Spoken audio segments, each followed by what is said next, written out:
ہمارے ایک دوست ہیں، ان کو اردو غزل بہت پسند ہے۔ میں بھی شاعری کرتا ہوں، میں بھی کبھی کبھی غزل لکھتا ہوں۔ غزل کی جو صنف ہے اس پہ میرے کچھ وہ تو نہیں ہے کیا، یعنی اعتراض تو نہیں کہوں گا، لیکن کچھ میری آبزرویشنز ہیں وہ لوگوں کو معلوم ہے۔ غزل اگر آپ شاعر ہیں، آپ کو بحر میں وزن میں کہنا آ گیا، شعر کہنا آ گیا، تو آپ پھر ایک قافیہ ڈھونڈ لیتے ہیں آسان سے، تمہارا ہمارا گزارا خسارا، اور شعر پہ شعر آ جاتا ہے، اس میں کوئی ایک اچھا شعر بھی ہو جاتا ہے شاعر سے۔ امکان، ایمان، دھیان، اس طرح کے قافیے، گمان، اور آپ نے شعر کہنا شروع کر دیا۔ لیکن یہ میری عمومی رائے ہے، اس سے لوگوں کو اختلاف بھی ہے کہ بھائی آپ کی مشق ہو جاتی ہے شاعری میں تو آپ غزل کہہ سکتے ہیں، اور مشکل بحروں میں کہنا ذرا سا، بڑی بحروں میں اور مشکل بحروں میں کہنا ذرا سا مشکل ہوتا ہے۔ لیکن بہرحال غزل ایک ایسی صنف ہے جو ہماری سرشت میں ہے، اس سے ہمیں فرار ممکن نہیں ہے، یہ میں مانتا ہوں۔ ایک شاعر غزل کے ہمارے ابھی گزرے ہیں، کچھ برس پہلے ہی انتقال ہوا، جمال احسانی، ہمارے ایک دوست ہیں، ان کو بہت پسند ہے وہ، کہنے کہ یار جمال پہ تم نے ایک پروگرام رسا چکتائی پہ کیا تھا کہ جمال احسانی پہ بھی پروگرام کرو۔ اچھا، جمال کی شاعری مجھے بھی بہت پسند ہے، جمال احسانی کی شاعری۔ جمال نے غزلیں بہت عمدہ کہیں، اور اگر آپ غور کریں، میں آپ کو شعر سناؤں، بہت سے ایسے شعر ہیں جو اب محاورے کی شکل اختیار کر گئے ہیں۔ ہم عام طور سے لوگ ان اشعار کا استعمال کرتے ہیں، ان کو معلوم نہیں ہوتا کہ وہ جمال احسانی کے شعر ہیں۔ مثال کے طور پر، کمال اس نے کیا اور میں نے حد کر دی کہ خود بدل گیا اس کی نظر بدلنے تک۔ یہ شعر ان کا بہت لوگ استعمال کرتے ہیں۔ ایک شعر بہت مشہور ہے ان کا، بہت مقبول ہے،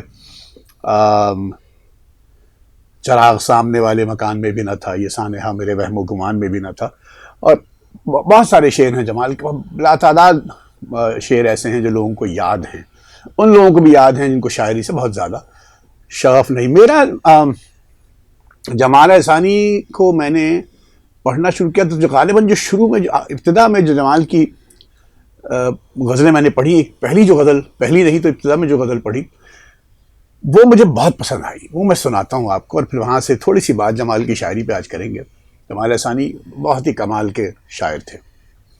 دھرتی بھی آسماں کے برابر خراب ہے، چادر ہے جیسی ویسا ہی بستر خراب ہے، آگاہ میں چراغ جلاتے ہی ہو گیا، دنیا میرے حساب سے بڑھ کر خراب ہے، نازک اگر نہیں ہے تو شیشہ ہے بے جواز، اور بھاری اگر نہیں ہے تو پتھر خراب ہے، اس کائنات خواہش و امکان سے اس طرف منظر ہے ایک اور وہ منظر خراب ہے۔ یہ غزل مجھے بہت پسند آئی۔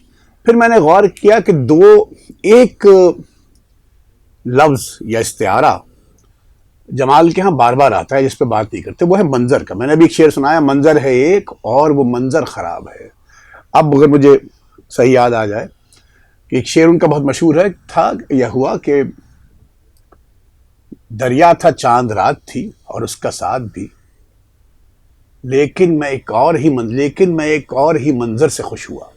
یہ بھی ان کا ایک مشہور شعر ہے۔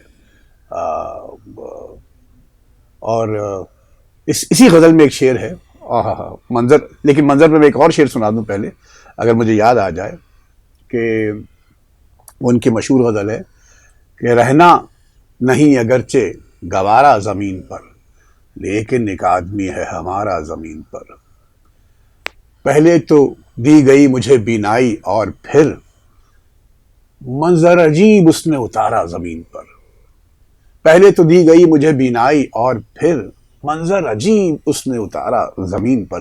اب دیکھیے، منظر کے 3 شعر سنائے میں نے، ان تینوں شعروں میں اگر مجھے صحیح، میں آگے پیچھے کر رہا ہوں تو معافی چاہتا ہوں، اگر حافظہ جیسے سے ساتھ دے رہا ہے تو میں شعر سنا رہا ہوں، ممکن ہے کہ غلط بھی پڑھ دوں تو اس کی پہلے سے معذرت۔ لیکن منظر کا بتانا چاہ رہا ہوں کہ منظر، یہ 3 میں آپ شعر سنا چکا ہوں جن میں منظر کا ذکر ہے۔ اسی طرح جمال کے یہاں چراغ، اب چراغ کا جو استعارہ ہے وہ تو اردو شاعری میں، خاص طور پر اردو غزل میں بہت ہے، جمال کے ہاں بھی ہے۔ لیکن اگر کوئی تنقید جمال پہ اگر آپ کو ریسرچ کرنی ہے، تحقیق کرنی ہے، تو میرا خیال ہے منظر کا جو استعارہ ان کے ہاں بار بار آتا ہے اس کو ذرا دیکھنا پڑے گا، بہت اچھوتے انداز سے آتا ہے۔ پھر جمال کے شعروں میں ایک بے باکی ہے، ان کی جو کچھ، اب آپ ان کی غزل پڑھتے چلے جائیں اور اس میں ان کی ایک جو ان کی شخصیت پہ بھی میری ملاقات تو ایک آدھ بار ہی ہوئی ان سے، لیکن جو لوگ ان کے قریب رہے ہیں وہ بتاتے ہیں کہ بہت ہی زندہ دل قسم کے آدمی اور بے باک سے آدمی تھے، جملہ ضائع نہیں کرتے تھے. تو اب میں آپ کو ایک غزل سناتا ہوں جو مجھے بہت پسند ہے، اور اس میں آپ کو اندازہ ہوگا جو میں کہہ رہا ہوں. اور اس میں اس بے باکی، اس شوخی میں ایک معنی آفرینی بھی ہے. اور جمال کے ہاں کہیں کہیں آپ کو ہجرت کے مسائل بھی ملیں گے کہ کوئی شے مکمل نہیں ہے یہاں، جو ہے وہ مسلسل نہیں ہے یہاں. یہ کس شہر میں آ کے ہم بس گئے، کوئی شخص پاگل نہیں ہے یہاں. میرا اپنا کوئی سمندر نہیں، میرا اپنا بادل نہیں ہے یہاں. میرے باغ تو دور کی بات ہیں، میرا اپنا جنگل نہیں ہے یہاں. اور یہی بات لگتی ہے اچھی مجھے، کسی بات کا حل نہیں ہے یہاں. کیسی عمدہ غزل ہیں. اور ایک اور غزل یاد آ رہی ہے، آہا، اس میں قافیہ دیکھیے، قافیہ بھی اب یہ وہ دور ہے 80 کی دہائی، 70 کی دہائی، جب میرا خیال ہے، اگین یہ تحقیق کرنے والوں کا کام ہے، جب غزل میں ندرت پیدا کرنے کے لیے، نیا پن پیدا کرنے کے لیے نئے نئے قافیے بھی استعمال کیے جاتے تھے. جمال کی اس غزل میں آپ کو نیا قافیہ ملے گا. تمنا کہ مارے نہیں مل سکے، وہ ساتھی ہمارے نہیں مل سکے. بہت ہم نے چاہا مگر زندگی، ہمارے ستارے نہیں مل سکے. سبھی ایک ایک کر کے اس سے ملے، ہم ہی بے قطارے نہیں مل سکے. بے قطارے کتنا اچھا ہے. سبھی ایک ایک کر کے ہم سے ملے، ہم ہی بے قطارے نہیں مل سکے. میں وہ نہ دہندہ کہ لمحات عشق کہیں سے ادھارے نہیں مل سکے. اب ادھارے بے قطارے کیسے یہ اچھا، یہ ان میں ایک ان قافیوں میں ہوتا ہے کہ جب آپ کوئی نیا قافیہ، کوئی نیا لفظ بناتے ہیں، نیا لفظ تو نہیں ہے خیر، لیکن تو کبھی کبھی وہ کانوں پر ذرا سا گراں گزرتا ہے. لیکن جمال جو بحریں استعمال کرتے ہیں ان میں وہ اس طرح کے الفاظ پانی کی طرح بہتے ہوئے چلے جاتے ہیں. اور ایک عجیب و غریب شعر، کچھ آپ کے یہاں جمال کے ہاں آپ کو عجیب و غریب کچھ شعر ملیں گے.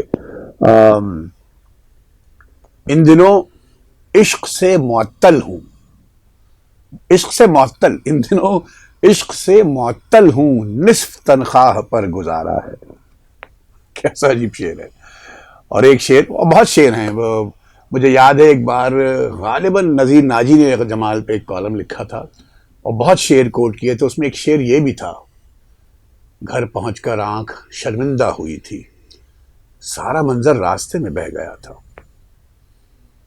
اب مجھے خیر، تو جس شعر پہ میں اختتام یا ختم کرنا چاہتا ہوں، اختتام کا لفظ مجھے اچھا نہیں لگتا، جس شعر پہ یہ قصہ ختم کرنا چاہتا ہوں، وہ بہت اس میں ایک خاص طرح کا چلبلا پن ہے، ایک شوخی ہے. اور میں نے اپنی زندگی میں اس شعر کا بہت استعمال کیا ہے. اب یہ شعر پڑھ رہا ہوں تو کچھ اپنی یادیں. خیر، شعر یہ ہے، دیکھیے کتنا عمدہ شعر ہے. نہ وہ حسین نہ میں خوبرو مگر ایک ساتھ، نہ وہ حسین نہ میں خوبرو مگر ایک ساتھ، ہمیں جو دیکھ لے وہ دیکھتا ہی رہ جائے.